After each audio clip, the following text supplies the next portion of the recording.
आं Kamalakant Basumatary Bodoland इंखं television studio दिनैनि आसामनि गिबि सारिनि रादाब बिलाइफोरनि बिलाइयाव सेबखांजानाय गाहाय रादाबफोरखौ फरायथिनो थाखाय आं नोंथांमोननि सिगाङाव नुजाथिदों। आं गिबियावनो लादों सानसेयारि बड'लेण्ड इंखं। बेहाय दङ गिबि रादाबा सलार बारहुंखा गुबुन मोनसे मिथिंगायारि खैफोद सफैगौ। बेखौ बयबो मिथिनाय गाहाम। बेयो मोनसे रोखोमनि मिथिंगायारि खैफोद फैदोंमोन। बेयो 1990 मायथाइ 20 मायथाइ आरो बिनि सिगां 1869 मायथाइयाव। होमबा बे माबायदि खैफोद बेखौ जों मिथिनाया गाहाम। बेनिफ्राय जाबाय मा बाक्सायाव मैदेरनि उदखार, 20 बिगा माइ आबाद सिलिंखार, दुखुनांथाव बियो। बेनिफ्राय उरखावग्रा ब्रह्म बिटिसिनि सेक्रेटारियेट रिभिउ मेल खुंदों। रिभिउ मेल। बेनिफ्राय गणेश चतुर्थी फुजा फालिनायाव बाहागो लादों हाग्रामा महिलारिया। बे क'क्राझाराव गणेश चतुर्थी फुजा आरो मेला जादों, बेहाय हाग्रामा महिलारिया बाहागो लादोंनो। बेनिफ्राय जाबाय मा चिरां जिल्लानि जिल्ला बेंगिरिया बयखौबो कभिड भेक्सिन लानो थाखाय गोख्रोङै खावलायदों आरो बयबो लानांगौ। कभिड प्रट'कलखौ मानिनांगौ, नङाबा गावबो थैगोन आरो मालायखौबो बुथारफागोन। चक्रशिला वाइल्ड लाइफ सेंचुरियाव सानथामनि हाबाफारिजों टुरिज्म बादा बेखेवदों। चक्रशिला वाइल्ड लाइफ बे बिलासपारा खाथि क'क्राझारनि खोलाहा जोबोद मोजां जायगा। बेनिफ्राय जाबाय मा गुदि फरायसालिनि फोरोंगिरिफोरासो जिल्ला बेंगिरिफोरनि बिथोन बादियै खामानि मावसिगोन। बेनिफ्राय जाबाय NIRF 2021 मुं फारियाव माद्रास IITआ थिखिनियाव।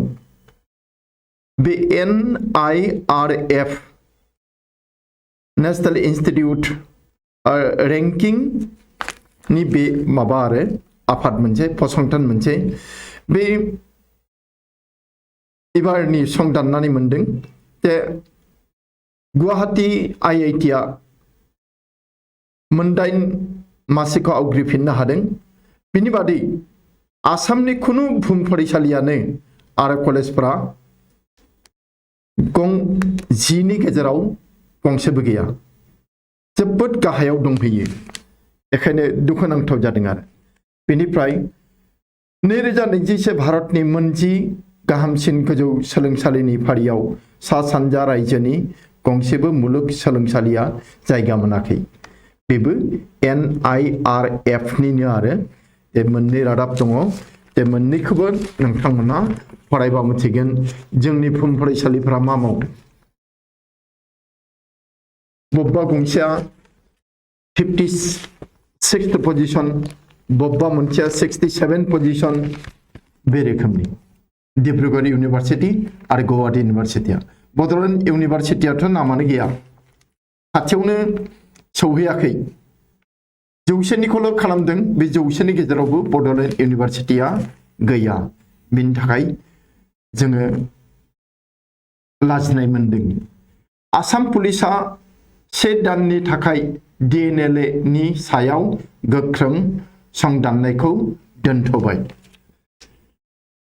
बेनिफ्राय माजुलि फेरि जाब्रबथायनि दायाव लामा हान्थामेलानि 3 मावफारिया सासपेन्ड जाबाय। दायखौ सोरबा मावो आरो सासपेन्डआ सोरबा जानाङो, बे जादों। थेवबाबो बिनि जि एग्जिकिउटिभ इन्जिनियार बे दायनिगिरियानो मा खालामनानै थायो बियो खोन्था रोङा। बेनिफ्राय टंलायाव 7 बाइक सिखाव हमदों। आं बुजिनोनो हाया जादों जे बर' सेंग्राफोरानो गोबां बाइक खावग्रा जाबाय नामा। बेनिफ्राय श्रीलंकानि क्रिकेट गेलेग्रा हानजानि फारिलाइयाव माखासे सोलाय सोल' जानाय नुनो मोनदों। बिदिया जायो। ब्राजिल उरुगुवेनि हेंथायै आर्जेन्टिनाया 10 मैच गेलेगोन आर्जेन्टिनाया गेलेगोन ब्राजिल आरो उरुगुएनि हेंथायै बेनिफ्राय जोङो गुबुन रादाब बिलाइयाव थांदिनि बे इंखंनि रादाबया जोब्बाय आरो अग्रदूत रादाब बिलाइ बेहाय दङ जे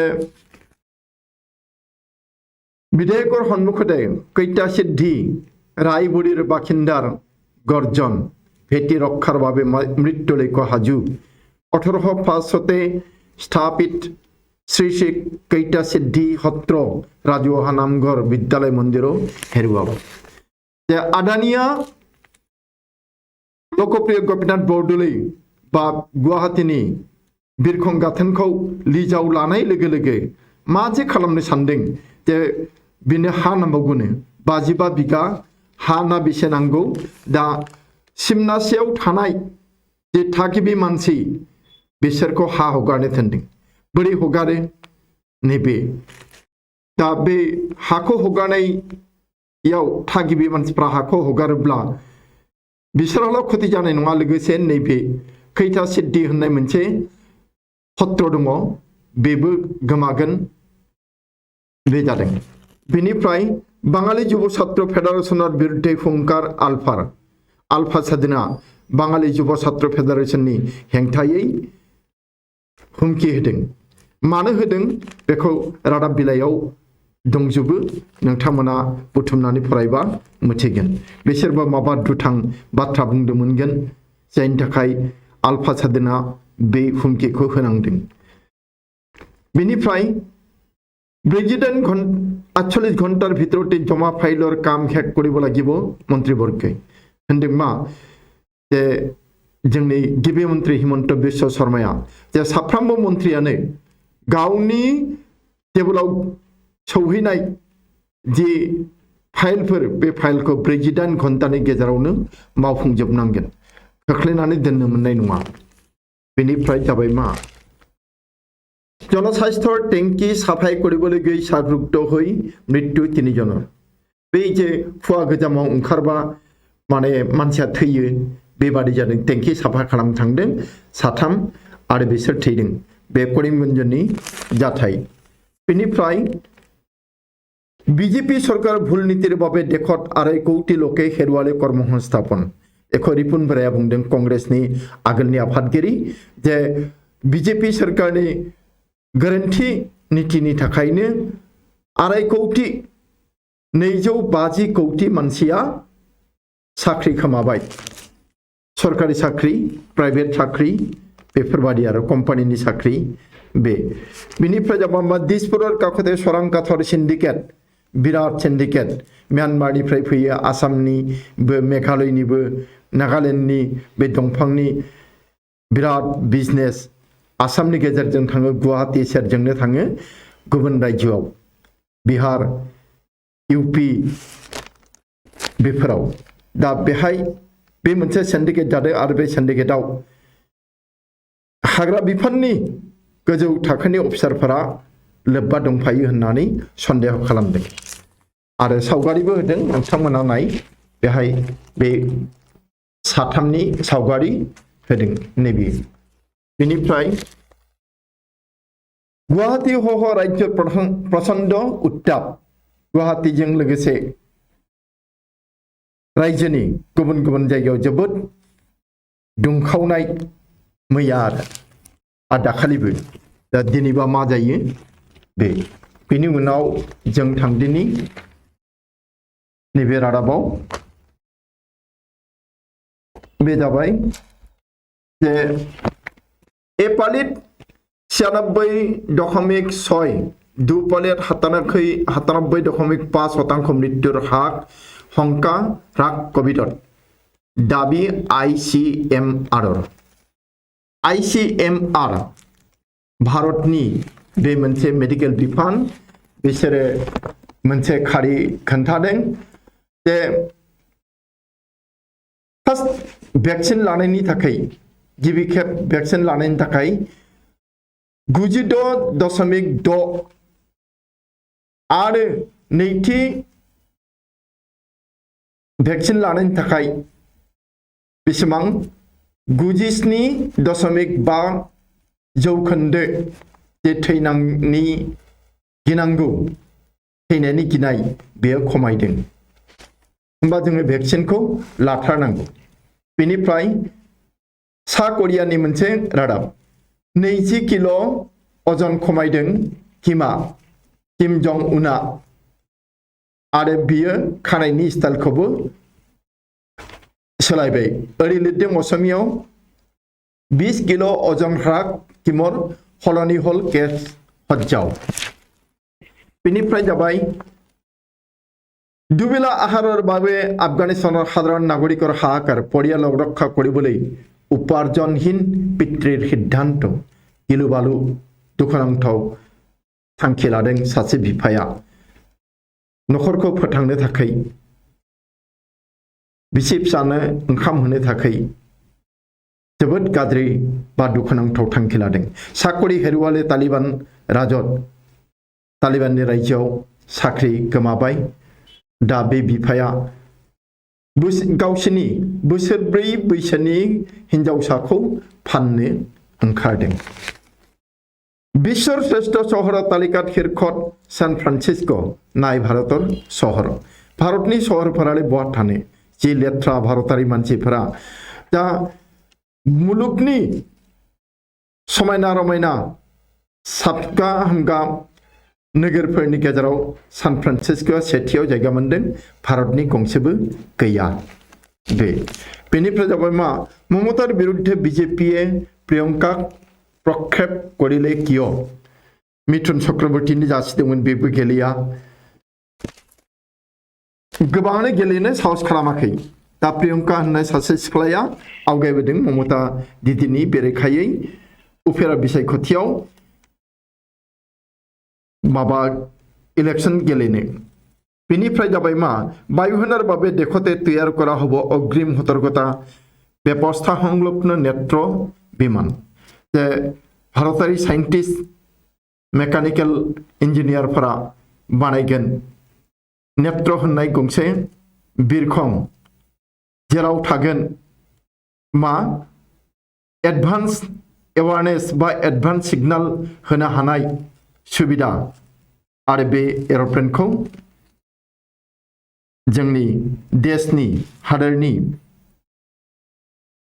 एयारफोर्सनो होनाय जागोन। बेनिफ्राय जाबाय मा हलिउडर छबि बेसिके नासाबो आफगान कंगना राउतआ बुंलायबाय जे हलिउडनि सिनेमाफोरखौ बारा दायनो नाङा। नंगौबो एखे आजे बाजे गाज्रि सिनारि नुनायखौल' बांसिन मोनो बे हलिउडनि सिनेमाफोराव नाङा फाङा दिन्थिलाबायो। 7 माहत प्रथमबार बाइडेन जिनपिंर फनत बार्तालाप आमेरिकानि हादोरगिरि ज' बाइडेन आरो चाइनानि हादोरगिरि जिनपिंनि गेजेराव बेसेबां दान रायलायनाय गैयामोन। मोनस्नि दान रायलायाखैमोन। मैया बिसोरो रायलायदों बेबो फनावसो। बिहारत महिलार माजत 500 टकिया नट बिलाले तेजस्वी जादबा लालु प्रसादनि फिसाला बिथाङा माने मैया हिनजावफोरनि गेजेराव 500 थाखानि नट रानदों। बेनिफ्राय टिका नलले साकरि हेरुवाबो सरकारि कर्मी खखना बायदेन ज' बाइडेना फोसावदों आमेरिकायाव। सोरबा आमेरिकायावबो बे भेक्सिनखौ लायाखै आरो कर'ना भेक्सिनखौ। जायफोरा लाया बिसोरो सोरखारि साख्रि खोमानांगोन। बे अस्ट्रेलिया दैनिक संक्रमण बृद्धि। अस्ट्रेलियाव कर'नानि साग्लोबनाया सानफ्रामबो बांगासिनो दङ बे होनदों। बेनिफ्राय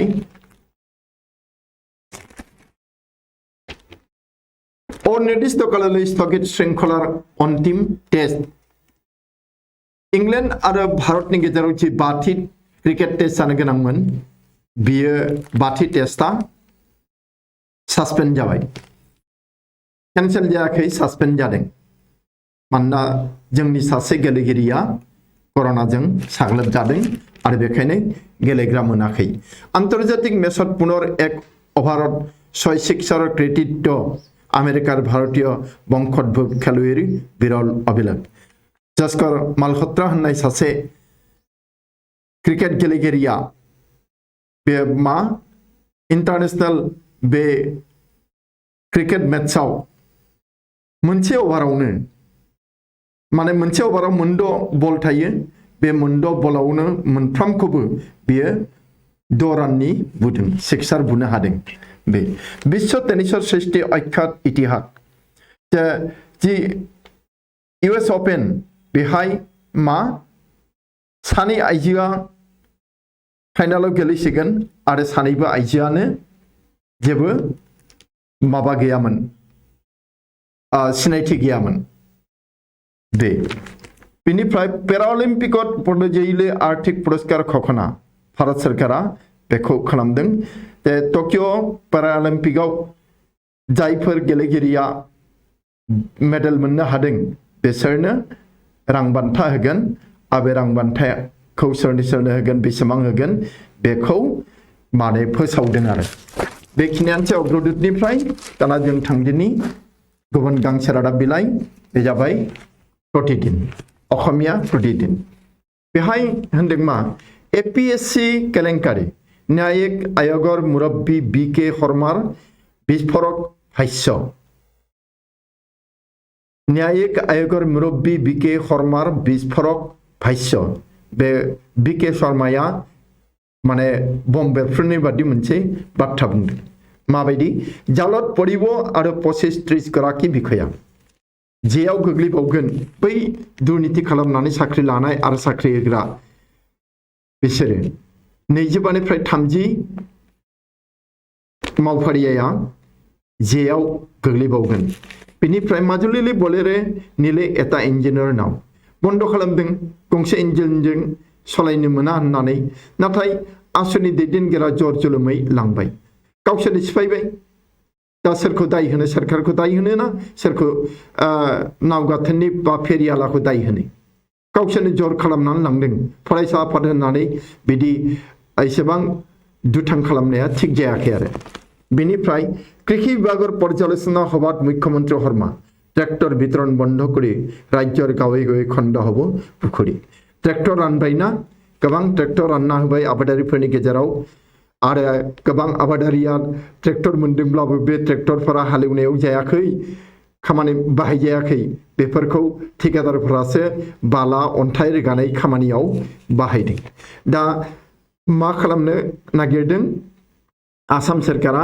गामि गामि फुख्रि जावगोन अतुल बोराया बे खोथाखौ बुंदों गामि गामि फुख्रि जावनानै होगोन ना फिसिनो नामा बेनिफ्राय व्यक्तिगत खण्डर स्कुलर जमा खरचर तथ्य दाखिल কৰিব লাগিব नियामक कमिटि जे प्राइवेट स्कुलफोरा गावसोरनि जमा खरचनि हिसाब दाखिल खालामनांगोन नियामक कमिटिनि खाथियाव नंगौबो बिसोर बेसेबां थाखा खामायो लाख लाख कौटि कौटि थाखा खामायो जेबो हिसाब निकास गैया बेनिफ्राय नैबे तालिबान सरकारों हाक्कानी नेटवर्कर सारि मंत्रीर अंतर्भुक्तिर उद्विग्न नतुन दिल्ली गोदान दिल्लीया भारता माने बागदावखांदों जे तालिबान सरकाराव हाक्कानी नेटवर्कनि 4 मानसिया मंत्री जानो मोननाया पाकिस्तानर बाबे अन्यतम प्रधान भारत विरोधी अस्त्र ही परार सम्भावना मानो गिदों जे पाकिस्तानिया बे सोरखौ खामानियाव बाहायगोन भारतनि बेरेखायै बेनिफ्राय आमार ऐतिह्य परम्परा जनजातीय समाजर अबदान बे मुख्यमंत्रिया बुंदों आसामनि गिबि मन्त्रिया जोंनि ऐतिह्य दा आरो परम्पराया जनजातीयफोरा होनायसै जनजातिफोरनिफ्राय मोननाय बेनिफ्राय आफगानिस्तान सन्दर्भ जरुरी सिद्धांत लवा उचित राष्ट्रसंघत भारतीय प्रतिनिधिर आह्वान भारतारि सोद्रोमाया राष्ट्रसंघआव बुंदों जे आफगानखौ लानानै थाबैनो थांखि नाजावनांगौ बेनिफ्राय प्राक्तन उपराष्ट्रपति सालेहर भाट्रिकनि खंक हत्या तालिबानार जे सालेनि जायो आगोलनि लेङाइ हादोरगिरिमोन बिथांनि फंबायखौ तालिबानफोरा खास्रि बिस्रि थारदों आफगानिस्तानाव बेनिफ्राय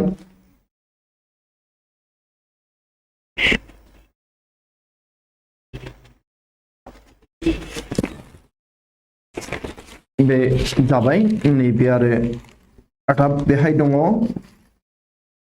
যে উত্তর প্রদেশের বিধানসভা নির্বাচনত বাহুবলীক প্রার্থিত্ব নিদিয়ে বিএসপিआ बाहुबली होननायनो टिकेट होनाय नङा फैगौ इउपिनि इलेक्शनाव बेनिफ्राय जाबाय मा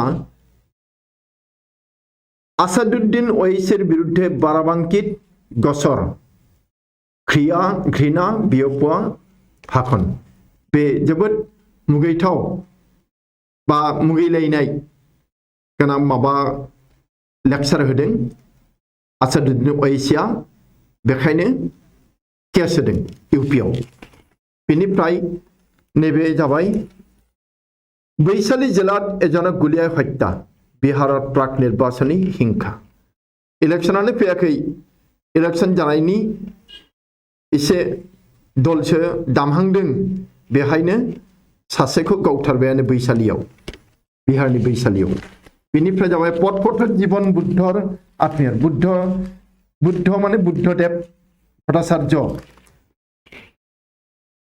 बेंगलनि आगु गाहाय मन्त्री गिबि मन्त्री बिनि बिबोनां सासे फोरोंगिरिमोन मुङा इरा बसु बियो डक्टरेटबो दङ साइन्सनि फोरोंगिरिमोन दा बियो लामानि मानसि दुखुनांथाव मानो लामानि मानसि जाखो लामायावनो उन्दुयो लामायावनो थायो खानाय आइलै जिलि जानानै बेनिफ्राय आईएएस आयेग बिक्री गोपन तथ्य सासे बाइगर भारतारिया हानि ट्रेपिंआव गोग्लैनानै मा आईएसआईनो भारतनि सेक्रेट बाथ्राफोरखौ फानहरदों खोन्थाहरदों आरो बे मानसिया जयपुरनि राजस्थान जयपुरनि सासे पोस्ट अफिसाव खामानि मावनाय मानसि बेनिफ्राय আজি 9-11 कान्दर 20 সংখ্যক बर्खपुटी 2001 सनाव माबाया ओसामा बिन लादेना आमेरिकानि वर्ल्ड ट्रेड सेन्टाराव ट्विन सेन्टारबो होननानै बुङो बेहाय एर'प्लेन सौदावनानै बेखौ धंस खालामदोंमोन बै सानखौनो गोसोखांनानै तालिबानफोरा दुथांफोरा मा दिनै आफगानिस्तानाव समायखिरा लानो ओंखारदों सोरखारा आरो मुम्बाइ महिला बलात्कार संकटजनक अबस्था चिकित्साधीन मुम्बाइआव सासे आइजोखौ 30 बोसोरनि आइजोखौ बे जिनाहारि खालामदों फालोसे जुनादफोरा आरो दा बियो थैहां हालोदाव दङ बेखिनियानोसै प्रतिदिननिफ्राय दाना जों थांदिनि नियमिया बार्ता होननायाव बेहाय मोननैसो रादाब दर्सा दङ गासिबो अग्रदूत आरो प्रतिदिनाव थानायानो बेहाय जाबाय मासुल निदेलायाव अनलाइन पाठदान बाध्यतामूलक व्यक्तिगत खण्डर शिक्षानुष्ठानলৈ हाइकर्टर कठोर निर्देश जोंनि हाइकर्टआ गुवाहाटी हाइकर्टआ अर्डार होदों गोख्रों अर्डार होदों मा फी सोआबाबो फरायसाफोरनो बे स्कुलफोरा प्राइभेट स्कुलफोरा अनलाइन क्लास खालामनो खाबु होनांगौ बेनिफ्राय पानिरामे घोला करिसे निमाती घाटर पानी सोरबि दुथां जायो फेरी गाथोनखौ माने माबादों दागाव लादों बे निमाती घाट कमलाबारि पानिरामर अवैध फेरी सिन्डिकेट बियो माने फेरी सलायो माने फेरी नाव दङ इहा आरो बियो मानसि लाखिनानै सलायो नाथाय जेबो नेम निथि मानिया बेखौनो होनदों बे पानिराम होननाया अखमार इउरिया जाय म्यानमारले बन्ध करा हब राज्यत चलि थका हारर कला बजार आसामनि इउरिया मा आसामावनो थोआ आरो बिनि थाखाय जोबोद बारा जादों मानो होनब्ला जे आसामनि इउरियाखौ म्यानमाराव साप्लाइ खालामखुमायो बेनिफ्राय मोनसे जाबाय मा निखा मात्रेर बुकुर মাজৰপৰা কাহিনী 18 দিনীয়া নৱজাতকক বৰ্বৰচিত হত্যা দুৰ্বৃত্ত বঙাইগাঁৱৰ বিদ্যাপুৰত নাৰকীয় কাণ্ড मा खास्रि बिस्रि जे बिमाया बामनानै दंमोन बिनिफ्रायनो लानानै थाङो 18 सानल' जानाय सासे गोरलै गथ'खौ लांनानै बुथारहैयो मा दायाव मानि थाखाय बे माबानिफ्राय नैबे मोनसे रादाब दंबावो বাংলাদেশৰ পৰা চীনলৈ চলি আছে ব্যৱসায় 13 কোটি টাকাৰ হাপৰ বিসহ এজনে গ্ৰেপ্তাৰ জলপাইগুৰিত তে जिउनि बिसा जोबोद बेसेन गोसा मुलि आरो बिनि बिजनेस खालामो मानसिफोरा सोरखारि भाबैबो बुथुमो दा बांलादेशनिफ्राय लाबोखुमानाय बिदि जार मोननै जिबौ बिस गोनां जिबौनि बिस खौ सासे मानसिया सिन्देशआव हरनो नाजादोंमोन बे समावनो इखौ हमनो मोनदों आरो बेनिफ्राय जों दाना थांदिनि आमार अखम होननाय रादाब बिलाइयाव बेहाय दङ मुकलि बाजाराव পৰা 600 কোটি টাকা ঋণ লব অসম सरकारे गुबुन रादाबाव गैया बे रादाब बिलाइयाव दङ তে मुकलि बाजाराव পৰা 600 কোটি টাকা ঋণ লব অসম सरकारे आसाम सरकारा थाखा थोला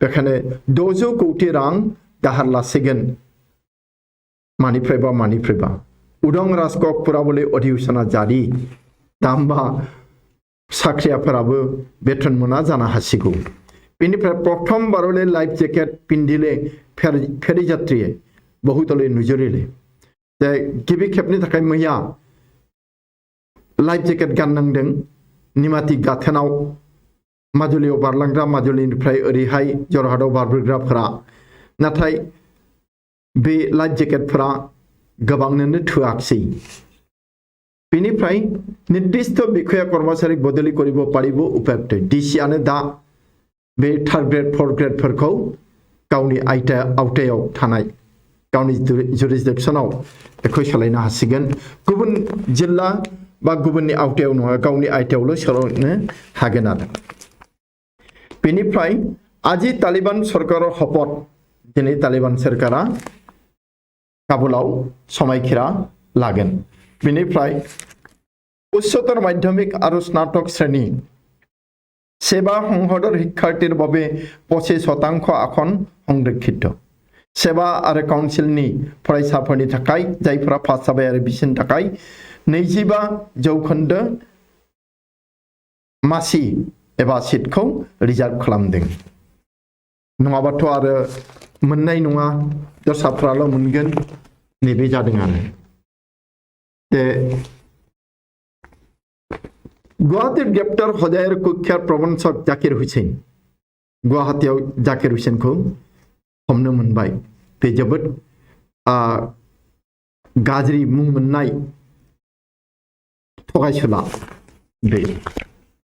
बेनिफ्राय जों थांदिनि दाना दैनिक जनमभूमि होननाय रादाब बिलाइयाव बेहाय दङ जे फुलरपराव नलाय शिक्षा যাত্ৰীৰ জীৱনক লৈ सरकाराव दीर्घदिनिया खेला गोरोन्थि जाबाय थायो गोरोन्थिखौ हमजायोबो नाथाय बे गोरोन्थिफोरनिफ्राय मा सोलोंथाइ लाया गोरोन्थिया जायो नाथाय गोरोन्थिनिफ्राय सोलोंथाइ लानो हायो बेहाय ओरै बुंदों 2012 आरो 2018 सনত ब्रह्मपुत्र बुकुत সংঘটিত नाव दुर्घटनार पाছত घोषणा কৰা কোনো आसनि रूपायन नकरिले 2012 आरो 2018 मायथाइयावबो बे दाखालि निमाती गाथोनाव जानाय बादि नाव जाब्रथाय जादोंमोन नाथाय बिनिफ्राय मोनबो माबा लायाखिसै शिक्षा लायाखिसै बेखौ मोननानै जि आसनि रनसायदोंमोन बेखौबो मावफुङाखै 2018 চনতে জল পৰিবহন বিভাগে বন্ধ ঘোষণা কৰিছিল এটা ইঞ্জিনৰ নাও বাধ্যতামূলক কৰিছিল টিকট 2018 মাयथाइनि जि नाव जाब्रथाय बेहाय निफ्रायनो मा गंसे इन्जिननि नावखौ सलायनो माना खालामदोंमोन आरो टिकेट होथारनांगौ बे खालामदोंमोन। दाखालिनि जाथायनि पेसेन्जारफोरनो रावनोबो टिकेट होनाय जायाखैमोन। बेनिफ्राय जाबाय एबार अलवा बिखया कर्मचारीर बदलिर निर्देश स्थगित करिब नवारिब। जोंनियाथ' स्टे अर्डार जाबाय थायो थाखा फैसा लानानै दा स्टे अर्डार खालामनो हानाय नंला। केबिनेटत एकांश मन्त्रीर कामकाजत अहन्तिस्थ मुख्यमन्त्री जे जोंनि गिबि मन्त्री हिमन्त बिश्व शर्माया गावनि केबिनेटनि माखासे मन्त्रीफोरनि मावनाय दांनायाव गोजोननाय मोनाखै। जे जमा होथ'का फाइलर काम 48 घन्टार भितराव हेक करिबोलै निर्देश। बेखायनो जे जमा जानानै थानाय जे फाइलफोर बेखौ 48 घन्टानि गेजेरावनो मावजोबनांगौ होननानै बुंदों। आरो बुंबाय एबार अलवा बिखया कर्मचारीर बदलिर निर्देश स्थगित करिब नवारिब। ट्रेन्सफार अर्डार ओंखारखांनायखौ आरो स्टे खालामनो मोनफिननाय नङा हानाय नङा बे जादों। बेनिफ्राय बिनामुलिया नामभर्ति शिक्षानुष्ठानत सृष्टि करिছে वित्तीय संकट। जे सरकारा मा बानस'दों थाखा गैया फैसा गैया नाथाय फरायसाफोरनो मा बिना फैसायावनो एडमिशन लाहोदों। दा बिदि खालामनायनि थाखाय सरकाराल' नङा बै स्कुलफोर कलेजफोराबो रांनि आंखालाव गोग्लैदों। बेनिफ्राय जाबाय श्रृंखला गलै अनिश्चितता अब्याहत भारत इंलेन्डर प्रथम टेस्ट बातिल। भारत इंलेन्डनि गेजेरनि जे 5थि टेस्ट बियो बातिल जादों माने सासपेन्ड आरो माने केन्सेल खालामथाराखै। बेनिफ्राय जाबाय फाइनालत मुखामुखि राडुकानु आरो फार्नान्डेस होननाय बे सानै आइजोआ मुङानो गैयामोन मिथिजायामोन। बिसोरो देग्लाय US अपेननि फाइनाल गेलेसिगोन। दे मोजां। बेनिफ्राय जों थांदिनि जोबथा रादाब बिलाइ बे जाबाय दैनिक असम। बे दैनिक असमाव नैबे रादाबा दङ पत्नीर बिसाक तेव उभति आहिब। इन्द्रेश्वर बरानि बिसिया जोबोद दुखुजों दङ जे फिसाया दाखालि नाव गोदानायाव बहा जे थांखो थैखो एखौ जेबो मिथियाखै। खिन्थु बिनि जे बेग बे बेगखौ आफाङाव गोजानाव मोनबाय आरो दा बिसिया बिसास खालामदों जे बिथाङा गिदिंबोफिनगोन। इन्द्रेश्वर बराया थांनानै दङ बे गिदिंबोफिनगोन। आनान गसाया अनोबाथ' जानो हागौ मोजां आसाबो खालामनांगौ। आइन जलान्जलिरे जल परिबहन। बेनिफ्राय नभेम्बर दूर हब PM किसान आसनिर सकलो समस्या। बुंदों माबाया अतुल बराया जे नभेम्बर दानावनो PM किसान आसनिनि गासिबो जेंनाफोरा जोबजोबगोन। मा होनबावनो नंखायना नंगौ। बे नगा शक्तिर तत्परता नैबेखौबो फराय। खालि सुक्ति नागाफ्रा गोबां दिननिफ्राय सुक्तिनि लामाया आवगायदोंबाबो बिसोर हाखु दाखु खालामाखै। सानै हयै जोबोद स्टाडि खालामनानैसो सिगांदों आरो जोंना एखेबारे हाखा दावरा खालामदों सुक्तिल' जाथारनांसिगौ। दा दाखालि कार्बि आंलंनाबो बिदिनो जाहैदों जायनि थाखाय आरो दावराव दावसि जादों कार्बि हादोराव। बे नगा शक्तिर तत्परता दा एनएसियान आइजेक मुइभानि सासेया थैबाय दा सासेल' दंसै दैदेनगिरिया। बे जिउ थानाय समावनो शक्तिखौ खालामनो हायोबा गाहाममोन बिदि सानदों आरो। उपनिर्वाचन केन्द्र करि बिजेपि विद्रह आरम्भ। जे उफेरा इलेक्शनखौ लानानै उफेरा बिसायख'थिखौ लानानै बिजेपिनि गेजेराव एसे गोरोबलायै गोजोनलायै सौफैदों। जे इमानुएल मुसाहारिया BPF खौ गारनानै बियो माबायाव थांदों बिजेपियाव। दा बियो गोजोननाय मोनाखै गावबो टिकेट मोननायनि आसा गैया। बे अमित शाहनि खाथियाव बिथाङा बे अभियोगखौ होदों ओरैबायदियै जे प्रमद बर'आ जेरावबो फेलें बिदि होननानै। बेनिफ्राय आगोलावनो मोनखांबाय जोङो नैबे रादाबखौ थेवबाबो फरायनोसै। जे IIT गुवाहाटी स्थान अखुन्न बे NRF नि जि NIRF नि जि रेंकिं लिस्टि फारिलाइ बेहाय गुवाहाटी IIT आ मोनदाइन बा 8 मासियावनो थाफिनदों। बे जोंनि थाखाय गोग्गाथाव गोजोनथाव। बेनिफ्राय बैदिके ग्रीन 80 लाख कौटि टका बृद्धि रिपुन बराया बुंदों जे विदेशी लन बियो 80 लाख कौटि टाकायाव बांहैबाय। मोदीर भुल नीतिर बाबै देखर दुरवस्था। बे नरेंद्र मोदिया गोरोन्थि खान्थि नाजावनायनि थाखायनो बिदि हादोरा गाज्रि हालोदाव गोग्लैदों। बेनिफ्राय मोनसे रादाब हेट्रिकेरे पेलेर अभिलेख भंग मेसिया मोनसे हेट्रिक खालामदों आरो बेखौ खालामनानै बे पेलेनि जे रेकर्ड बे रेकर्डखौ सिफायदों आरो बे लिरमिनखौ सिफायनो हादों। बेखिनियानोसै दिनैनि आसामनि गाहाय रादाब बिलाइफोरनि बिलाइयाव सेबखांजानाय रादाबफोरा बेखिनिखौनो फरायबाय। जोबथारनायाव आं नोंथांमोननो आंनि गोरबो सिंनिफ्राय मोजां मोननाय साबायखर बावनानै दिनैनि हाबाफारिखौ एसेयावनो फोजोबबाय। गोजोन्थों।